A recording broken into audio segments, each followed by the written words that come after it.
All right, good morning. Welcome to our session on masculinity in 18th century France. I'm Paul Hansen. It's nice to see you all here early in the morning. We have 3 excellent papers this morning, so I'm going to be brief in my introduction so that we can listen to them rather than listening to me. Our first presenter is Ken Loiselle. He's an assistant professor at Trinity University in San Antonio, which will be hosting next year's meeting of the Western Society. He did his undergraduate work at Middlebury in Vermont, his PhD at Yale University, working with John Merriman and also Tim Tackett as an outside supervisor on his thesis. And he has a book coming out next year, Brotherly Love, Freemasonry, and the Transformation of Male Friendship in 18th Century France, from which this paper is obviously taken. He will be talking today about women and male friendship in old regime Freemasonry. Ken. Okay, great. Thanks a lot, Paul. Historians generally have noted since the middle of the 20th century that one of the major rationales for men to become Freemasons in the 18th century was the conviviality and friendship that this organization gave to them. In the French context, you see this quite clearly in many of the founding texts of French Freemasonry. When you look at, say, Andrew Michael Ramsey's Discours of the late 1730s, he's pretty clear about that. He explains that women are not granted access to the fraternity because this is an exclusively male organization.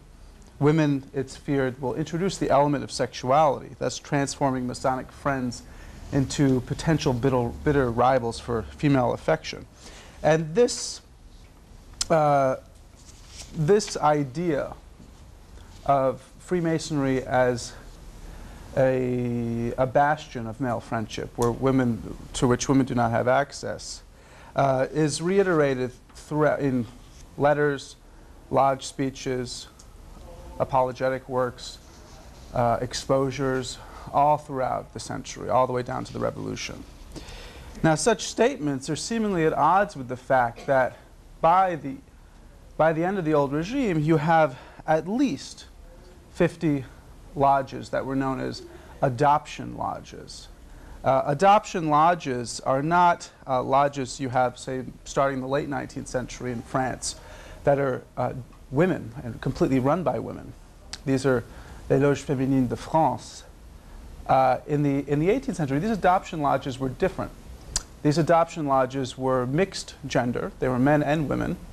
They were always attached to a male lodge, and these adoption lodges, were men and women together.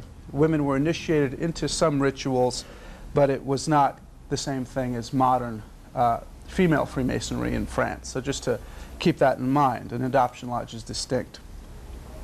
And the following paper will explore this apparent contradiction in Masonic sociability and assess the extent to which the involvement of women in Freemasonry was merely a simple gap between action, all these adoption lodges that you find mushrooming throughout the kingdom by the end of the century, and the words that we find in private letters, in speeches, and in printed works. This paper will examine the motivations that drove brethren to invite women into their fold, into adoption, and how men understood adoption Freemasonry, and most importantly, how they understood the relationship between mixed and all-male lodges. And it's intended, wow, that's bright. I hope this is not just kind of some test, some hazing. I'll just move a little bit to the left. It's intended that this investigation will shed further light on gender relations within Enlightenment Freemasonry, and for the purposes of the present study, reveal in greater detail the underpinnings of male friendship within this particular setting. This analysis thus operates under the guiding principle that 18th century norms for masculinity, and by extension male friendship, were not static, but in fact the result of the constant interplay between men and women. One useful way to understand why women were integrated into the fraternity in France is to remove them temporarily from the equation. How was Freemasonry viewed by the wider public in the early 18th century when it was considered to be an all-male organization? In France, outsiders expressed a variety of views: curiosity, suspicion, and at times outright hostility towards this organization. Unlike the revolutionary criticisms, or I would even say starting in the 1770s, you see this, the criticisms towards Freemasonry tends to be political in nature. It tends to resemble the type of revolutionary criticism of Freemasonry that you find in the writings of people like the Abbé Barruel. You don't have this politically focused anti-Masonic propaganda early in the century. Early in the century, it tends to focus not on the political nature of Freemasonry, but rather its moral depravity. It tends to focus on its moral depravity. In particular, the accusation of sodomy appears frequently. Once the exclusively masculine nature of the fraternity does become public knowledge, discussion of the sexual orientation of brethren naturally arose. In early October 1737, a Parisian gazette assumed that since the Comte de Clermont had enthusiastically embraced Freemasonry, he would soon renounce all of his mistresses. In April of that same year, an observer from Avignon wrote to his Parisian correspondent that all women believe that the order of the Freemasons originates from Saddam, and that some of them feared that their husbands would soon neglect their conjugal duties because of the different taste that they have contracted in the order. In an exposure tract a few years later, a woman wondered why her husband had become a member of the Brotherhood, since she noted the effeminate behavior of so many Freemasons. And what's particularly striking about the association between Masonry and male homosexuality is that we find actual sodomites parodying Masonic language and motifs in their own gatherings. On April 29th, 1749, master sculptor Charles Fillon of Villeneuve accused two merchants of having coerced him into sexual intercourse 2 months earlier. He recounted to authorities how two men named Fauconnier and Dupuis in the report invited him to dine at their home, at Dupuis' residence at Rue Tiquetonne in central Paris.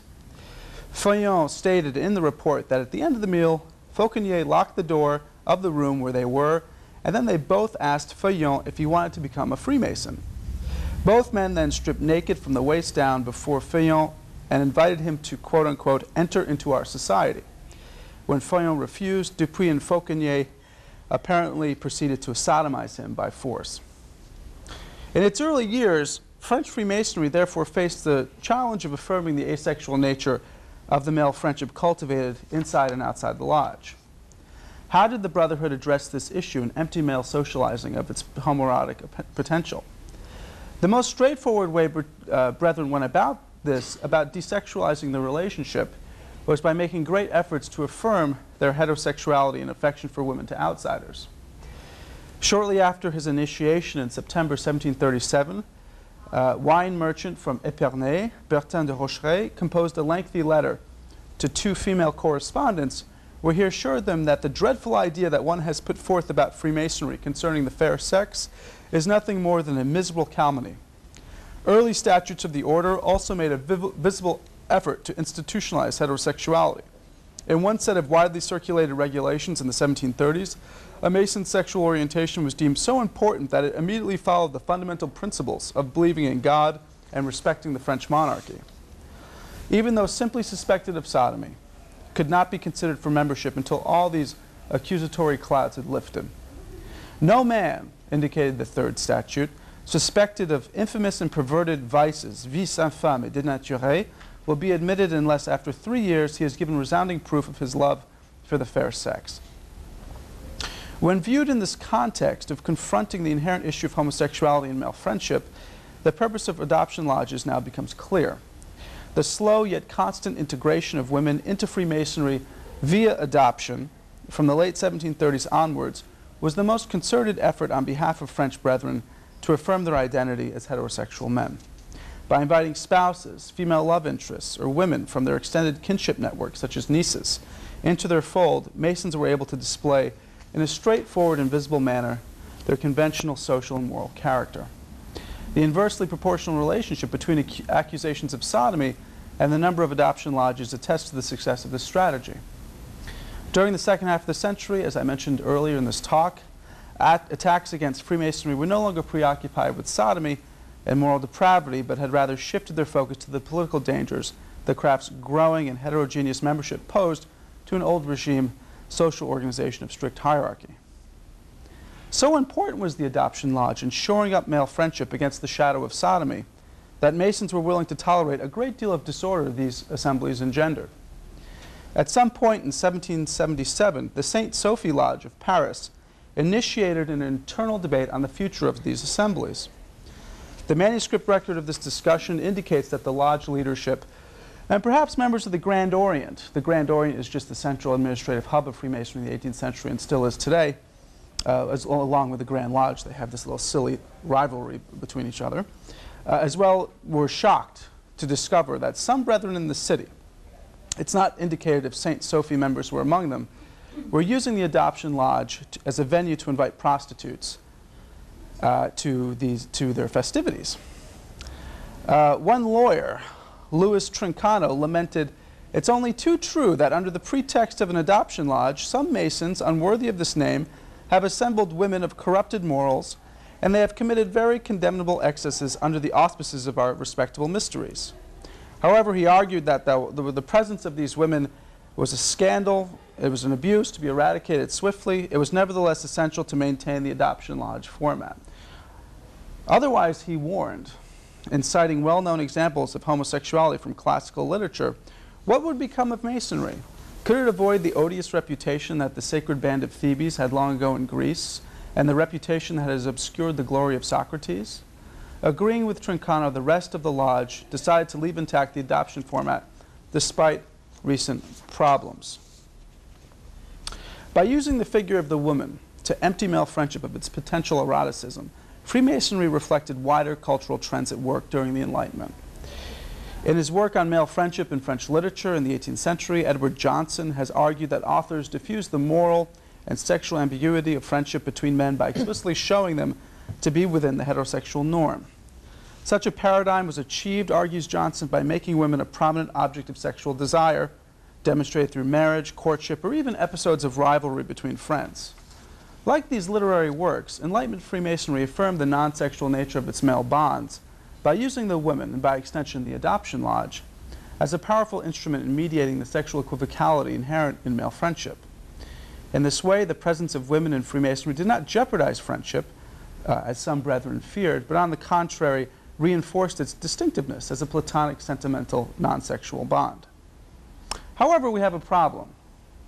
We have a lingering problem that has yet to be addressed and resolved. Throughout the century, Masons considered their social space as free of women. How is it possible for brethren in France to continue to posit their mode of sociability as anchored in an exclusively masculine brand of friendship if, in fact, adoption lodges had existed as early as the 1730s? Why did Masons throughout the century speak of women as not included in the Masonic Lodge if they were already active participants in adoption?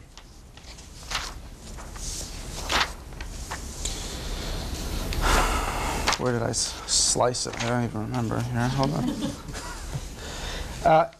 Evidence suggests that Enlightenment Freemasonry held fast to a vision of exclusively masculine friendship because Masons clearly distinguished between adoption assemblies and all-male lodge meetings, viewing the former primarily as an enjoyable social gathering auxiliary to quote-unquote normal lodge activity.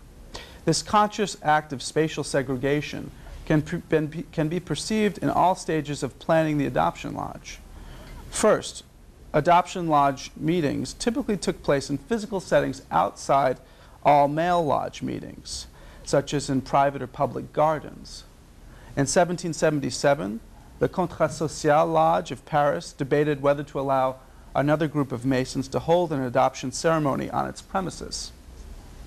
It clearly stated that the lodge will never lend its facilities for this type of assembly. And when it itself decided to organize an adoption lodge of its own 2 years later, it was careful to hold this event in a different venue, in the Vauxhall of Saint Germain. The pattern of holding adoption lodges in spaces physically distinct from the normal lodge location persisted into the post-revolutionary era. In March 1800, Parisian lodges Amitié and Ami Intime held a communal adoption lodge in an unnamed public garden where banquet tables were laid out and musicians performed. When logistical or financial concerns precluded holding the adoption lodge in a different setting, great care was taken to empty the lodge space of paraphernalia that could convey symbolic import. In August 1765, the Amitié Lodge in Toulouse decided to hold an adoption ceremony, but only after having, in its words, removed all attributes which could divulge our mysteries. A ritual instruction booklet likewise indicated that after having removed from the Masonic Lodge all of its attributes, such as the square, the compass, etc., one can hold an adoption here. On the table in front of the master, there's only an angel, a spade, and candles. Furthermore, the lodge must be decorated like a ballroom.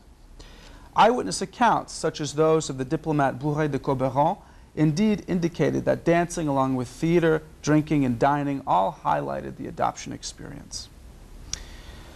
This Masonic effort to carefully demarcate between social spaces of male socializing and those providing the opportunity for interaction between men and women is an example of what architectural historian Daphne Spain has called the spatial foundations of male friendship. In her survey of relevant anthropological literature, coupled with her own quantitative research of 81 non-industrial societies in the 19th and 20th centuries, Spain demonstrates that male friendships are solidified and confirmed when social units or voluntary organizations erect highly segregated spaces to which women do not have access. Emblematic of this gender segregation is in Spain's study is the ceremonial hut or house common in non-industrial societies. Within its walls, only men congregate and share amongst themselves specific bodies of knowledge intended solely for their gender, such as hunting or warfare techniques. It was also within the ceremonial hut that men performed group rituals that marked a boy's passage into manhood. At the conclusion of her study, Spain speculates on the implications of her argument for Western societies and alludes to possible manifestations of spatial segregation of social space to enhance male friendship, specifically mentioning Freemasonry. Further probing the Masonic response to adoption lodges indeed reveals striking parallels between Spain's ceremonial hut of non-industrial societies and the 18th century lodge. Like the societies Spain investigates, Masons reinforce spatial segregation between men and women by ensuring that the knowledge transmitted to the all-male lodge was not communicated to women. While historians are quite correct to note the structural affinities between adoption and all-male Masonry, both ritual sets drew heavily from biblical motifs. James Smith Allen has drawn attention to that. It's important not to overlook how Masons themselves understood the relationship between adoption and all-male rituals. Discourses, apologies, rituals, everything indicates that men believed that the knowledge revealed to women in adoption rituals had little or nothing in common with what they understood to be true, red male Masonry. In the 1740s, one member dismissed adoption rituals as pure nonsense, invented by some brethren of questionable morals.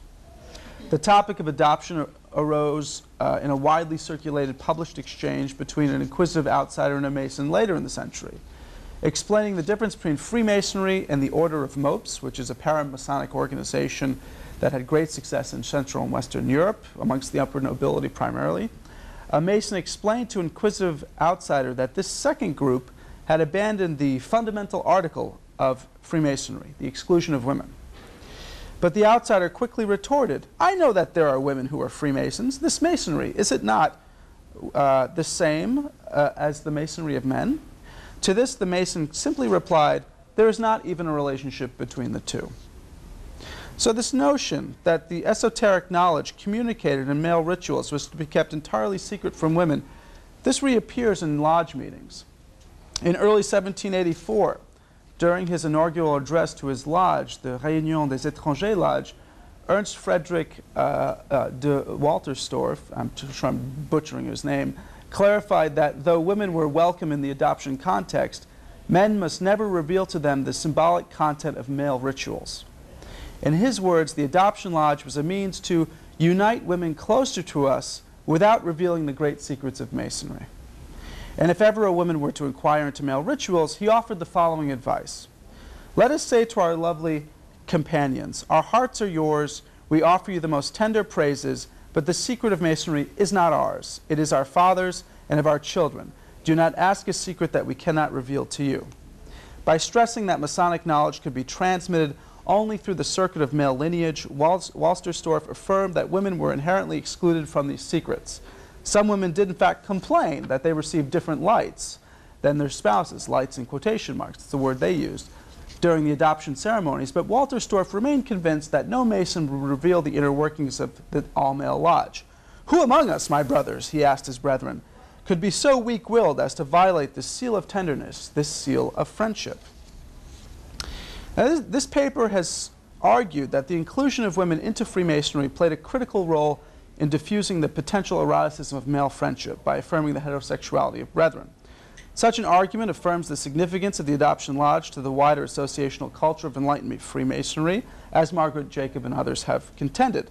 And it parts ways with simplistic historical interpretations that you find in the writings of Pierre Chevalier, for example, that have viewed the inclusion of women as a passing fad or as a result of men caving into the pressure of curious spouses. This study also parts ways with Jacob in certain important ways, which you can read about in the paper that I uploaded. Let's see here, slashed and burned. Okay. While the focus here has been on male friendship, I think that Enlightenment lodges can also shed light on an understudied topic in 18th century French cultural history, social history, and that is cross-gender friendships. Despite the interest in friendship over the last few decades, the sociological and historical literature on friendship formation between men and women remains pretty thin.